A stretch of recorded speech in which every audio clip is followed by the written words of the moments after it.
welcome to, I think it's episode 36 of the Digital Access Show. We're a bit excited. We've actually had over 500 views. I saw Friday last week. So thank you to everyone that's been listening. Today's guest is someone I met a few years ago. He's worked in actually a few different areas in the disability sector. And I'll leave Andrew to introduce himself to you. So everyone, please meet Andrew Backhouse. Hello, Andrew, and thank you. Hi, pleasure. Welcome. Thank you for having me. As Narelle says, I'm Andrew Backhouse. I've worked in various disability organisations, currently at Queenslanders with Disability Network, working across all disabilities, but I've worked with blindness and I've been on some accessibility reference groups as well. So I've come across lots of different communication styles. Yeah, Andrew, and that's obviously what I'm really interested in because we've had a few discussions over the last 2 or 3 years that we've known each other. And it's interesting that what works for one group of people with, say, vision impairment just doesn't work for others. What's your take on the communication or the lack of communication, digital communication in our society today, and has it improved? Well, I think it has improved a little bit. Yeah. It's still got a long way to go. The people that realize that their customers are everybody have usually taken some steps at least, to try and make their communication more accessible, whether that's sending letters or websites or even text messages. I think that people think that it's really hard and I have to do lots of stuff and it's going to be really expensive. And I think what surprises people is they find that they learn along the way that that it actually accessibility is for everybody. If you simplify something, then anybody can use it.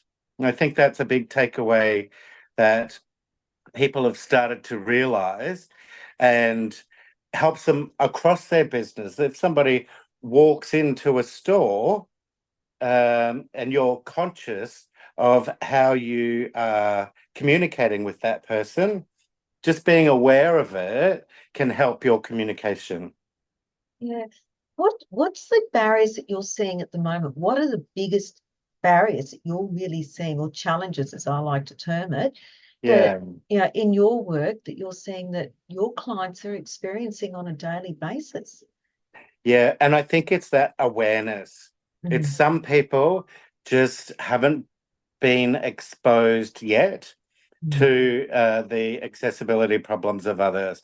When everybody wants to do it, when they come across this and they realize, oh, I'm doing something that isn't accessible to people, they don't mean to be doing that. And then they go and start to look for ways that they can overcome it. So I think it's just awareness that some people communicate differently. And I think it's also people that are really intimate with their business knowledge about what they do. Sometimes that can be a barrier for others because when they're explaining it, they sometimes talk in too much detail because it's their business and they're doing it and they know all about it and they want to try and help people.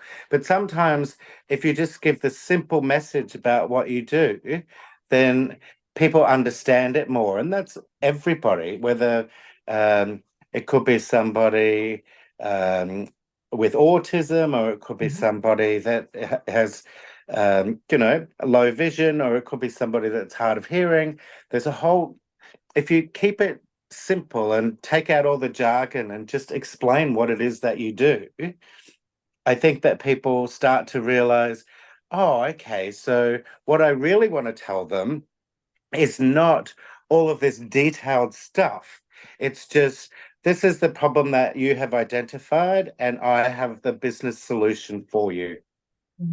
So why aren't people aware? mean, we're everywhere. It's not like we're not. There's 13 million people in Australia with some form of vision impairment. There's 1.3 million people with hearing impairment. That's 2018 stats. I Yeah. can't remember the stats about people on the spectrum, the ASD spectrum, but there's people in wheelchairs, there's people using wheelie walkers. We're everywhere. So why aren't people aware? I think it's I think that they are, but they're not sure where to start.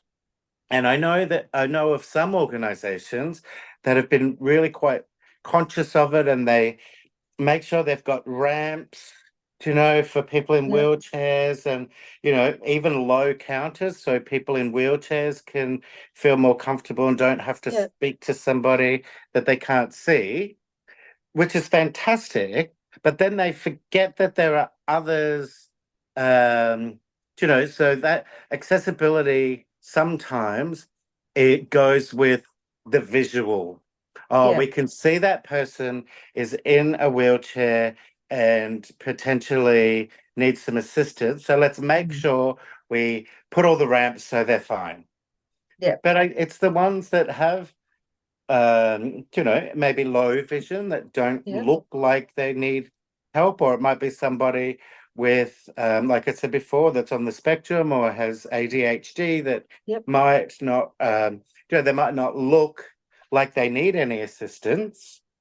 But even to understand the business, um, if you're describing it in a way that's too detailed, you're going to lose a whole bunch of people anyway. And I think that um, now that things are fragmenting and there's a mm, lot of online information and there's various ways that people can get their message out there, I think sometimes the people that keep it simple um, don't even realize they're doing it. They just realize, I just need a simple message that's going to get across to everybody.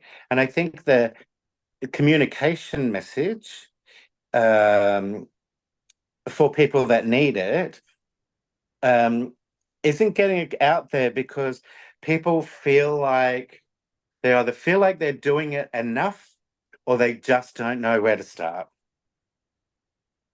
it's strange. One of the things I'm finding as I'm talking to different groups on this podcast is very much that silo effect. And by that, I mean people with vision impairment, not visual impairment, vision impairment, need one thing, right? People with hearing impairment say, oh, no, no, no, that doesn't work for us. We need this. And they want it. Or people on the spectrum have a different need, or people with cognitive impairment or physical. Everyone's pushing their barrow and they're not listening to other people. That's something that I'm noticing. What's your opinion of that? Yes, I think that is when I talked about things being fragmented, I see that within each of those communities. Yeah. People, today, for example, was World Sign Language Day. Mm. So today, it was really important that everybody got the message out about sign language. Yeah. And that's really important. Yeah. But tomorrow, that's still important. Yeah. And I think that if people encounter somebody in a wheelchair, they may not have done business with a person in a wheelchair before. When they do, that's when they go, oh, okay, I want to be able to, this person to be able to access my services, Mm. which is fantastic. But instead of thinking, okay, how I want everybody to access it, it's that once they come across it, then they realize, oh, I want, they look at it at the individuals. Yeah. Um, and so I think that that's part of it. I think also there's actually intersectionality, Yep. big word, easy meaning, people with multiple needs. Yes. So this could be somebody who is in a wheelchair that has ADHD. Yep. So there are across um, things as well that people Mm. need to take into account. And I think that if you do the basics and keep it simple, it actually is for most people. And then you still um, may not be 100% accessible. You might Yep. send letters that aren't in Braille, for example, so you'll Yes. miss a certain part, but then you can do audio. But Yes. if you do simple language, easy to understand, then you'll cover most people. Yeah. So, what responsibility do people with disability have in what we're discussing? Yeah, I think that a lot of people with disability expect to live in a world that is not accessible for them.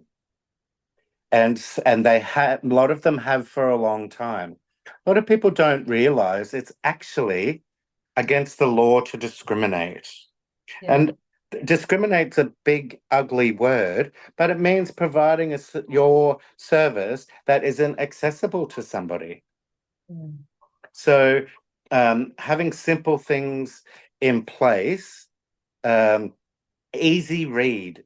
You may have come across that before, Yeah. and Yeah. like um, that makes it easier for everybody to understand. Yeah. So I think that if you again break it down into what it actually is that you do, some people call it a an elevator pitch. Oh, yes. So you need to be able to take a really detailed piece of information and what you do and try and make it so when you say it that everybody understands what you're talking about. One of the things that fascinates me, the longer I have my vision impairment, the more I learn. And one of the things that really fascinates me is I think people with disability are severely underestimated. They, it's that belief that they need that extra assistance, maybe is the word.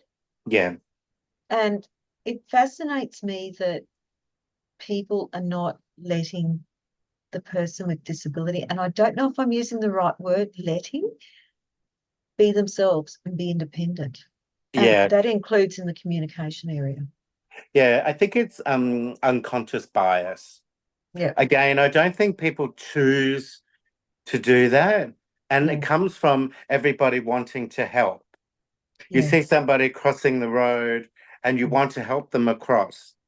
Um, you start with, "Hi, my name's Andrew. Do mm. you need a hand across the road?" Yeah, And let that person make the choice and make the decision. Or if you see somebody um, that you think may need help, don't just um, say, "Oh, let me help you." mm, Ask them if they need it or want it, or because I think, again, I think people are surprised at how independent a lot of people are, and um, sometimes society makes people disabled in a mm, way.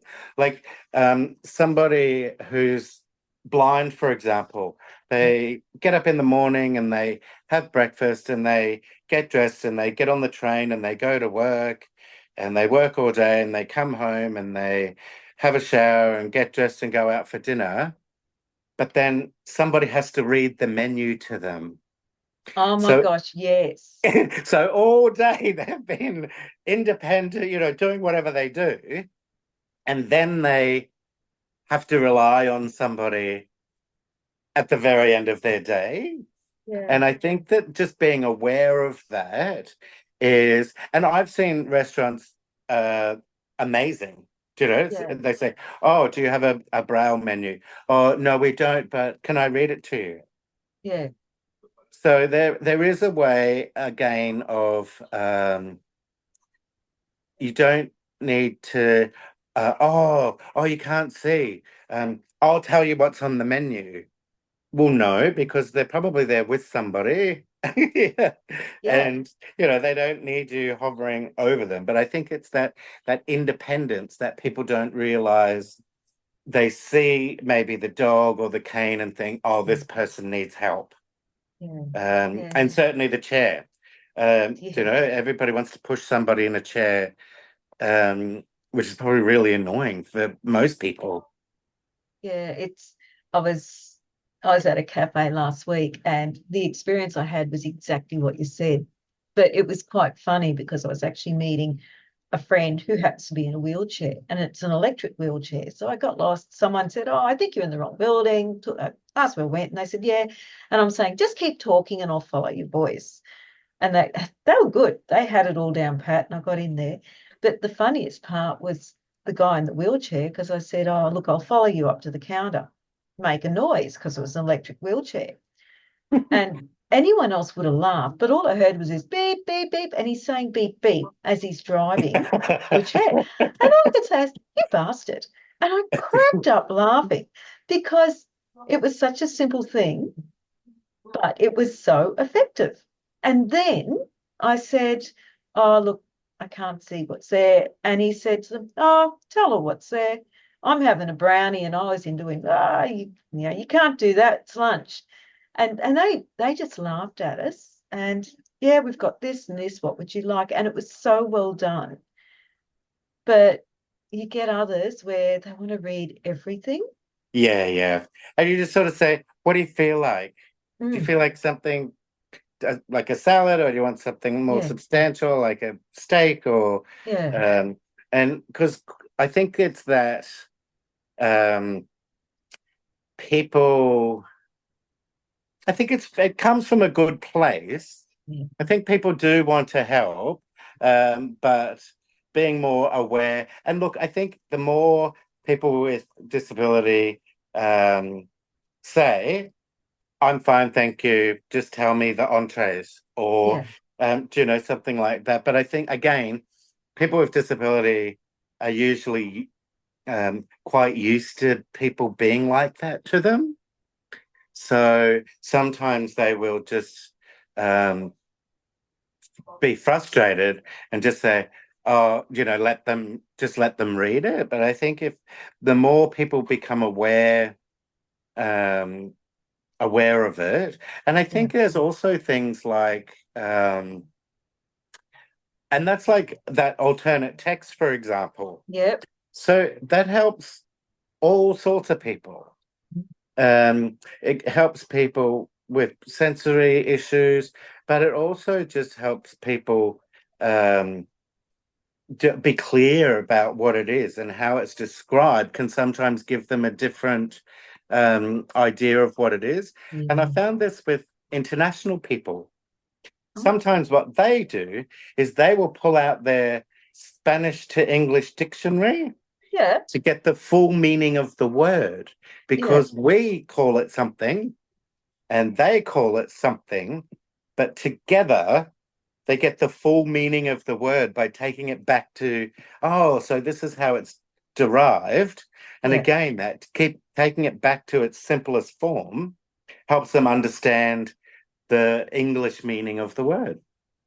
This is interesting. Andrew, what are some takeaways? I mean, if I can summarize, you're basically saying keep it simple. You're saying it's everyone's responsibility in the community to improve communication, whether it's written, verbal, whatever. Hmm. What's another couple of takeaways that you could give? Excuse me. I think one of the best takeaways is that you don't have to do it yourself. Mm. So most people won't do their own tax. They Yeah. will go to somebody who will help them do their tax, and they're very trusted people. Mm. But I think that there are some things like, um, well, certainly like yourself or other Mm. people that you can say, can you just have a look at this, Yeah. and let me know if, or where do I start, or am I on the right track, or would you do something differently? Because they might Mm. find that if they're interested in improving communication, they may have already made steps that just need tweaks Mm. to make it more broadly available. That's a great point. That's a Hmm. really good point. Andrew, I can't thank you enough. I know it's been a long, busy day for you. So, how can people contact you, Andrew, if they want to follow up? Well, certainly you can have a look at qdn.org.au, Yeah. and you'll see there is a lot of information there, Hmm. um, which is easy to get to what you want. Yeah. So we are pretty much for people with by people with disability, for people with disability. We run peer support groups where people with disability get together and talk about what's happening within their local area. Um, we also do systemic advocacy. So things like the taxi subsidy scheme. We Yeah. can't get one person onto the scheme, but we negotiate with the government to keep that scheme going and talk about the Um, importance of it. So it's yeah. systemic advocacy. Pop Yep. on qdn.org.au Yep. and have a look. And that will also give you a bit of an idea um, of some of the accessibility tips and tricks that might be a good start for people. And that 100% engage somebody that that knows exactly what they're doing. Even QDN has somebody that oversees the accessibility of our website and our communication because it's important. And because our clients are people with disability, it's really important. Mm. But if you want to reach more people, the trick number one is to keep it simple and make your language for everybody. Yeah. Thanks, Andrew. Look, thank you so much for your time. Pleasure. Thanks for So, having me. everyone, if you really like what we're doing, and as I said, this is episode 36 of the Digital Access Show, please like, subscribe, review, Google review. We love feedback, whether it's good, whether it's bad, whether it's ugly. We really love it because we can only improve and learn the more we learn from you about what you're liking and not liking on the show. So we'll see you next time. See ya. Thank you so much.